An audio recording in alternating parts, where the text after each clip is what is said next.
Well, guys, the rumors are true. It has happened. So, for those of you who don't know, I am the owner of the beautiful Krustang GT here. And it is a really ugly car, but it's beautiful. I love it. It's beautiful to me. But to most anybody else, super ugly. But I haven't had any problems with it at all. It's been a trooper. This is the best new Edge I've ever owned. This is the 5th one I've owned, and all the other ones I've had, they were the opposite of this. They actually looked really freaking nice, but broke down every mile.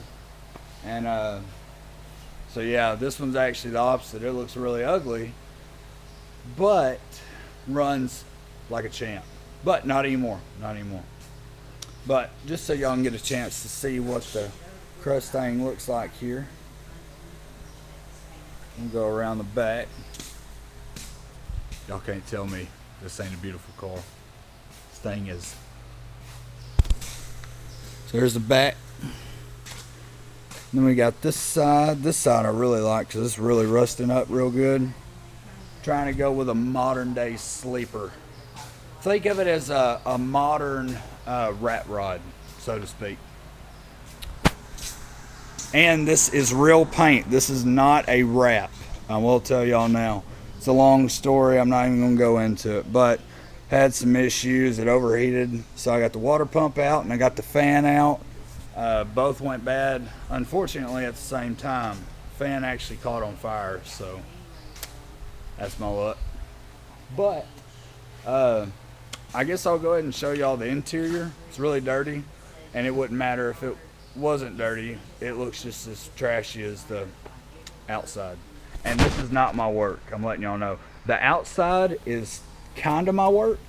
So this thing was actually painted like 7 different times with like dollar store spray paint, and it was all different colors. There's like red, blue, black, orange, red.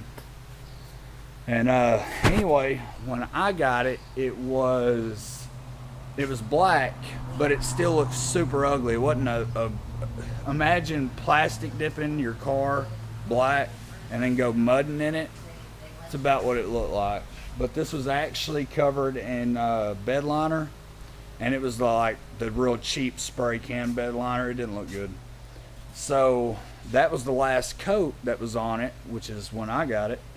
And now I started stripping paint, and I've been stripping paint for freaking ever, and I just come to the conclusion that I really started to like the way that it looks. If you see, like right here, there's some like metal, some solid metal lines going down where it's bare metal, and I did that myself.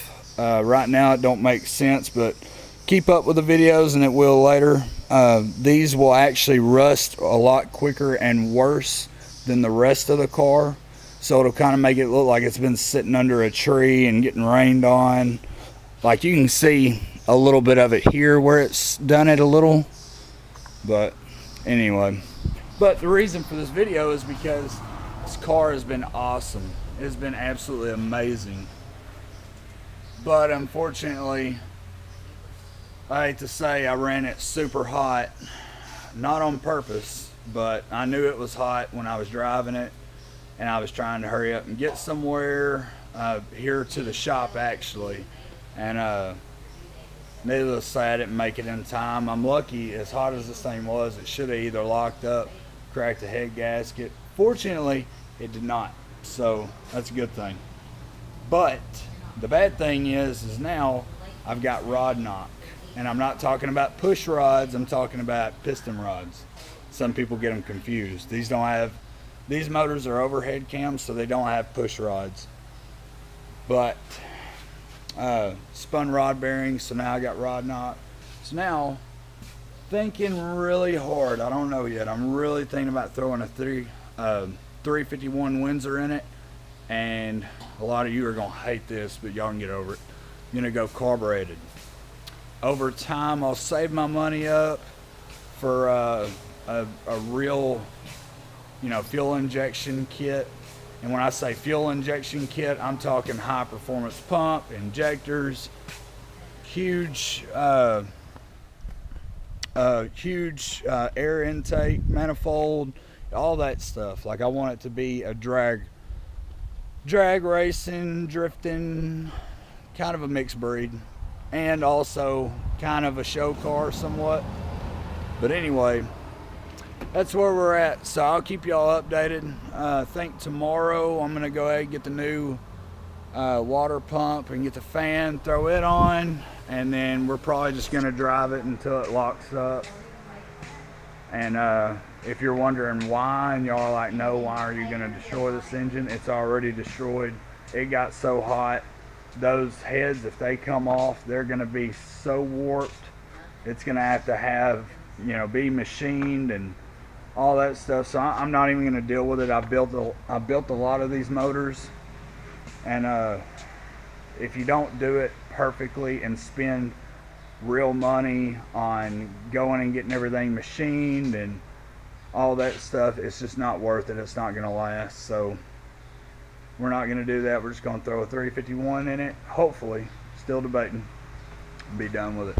But until then, we'll see y'all later when I get this thing done. We'll fire it up, see if we're holding a good temp.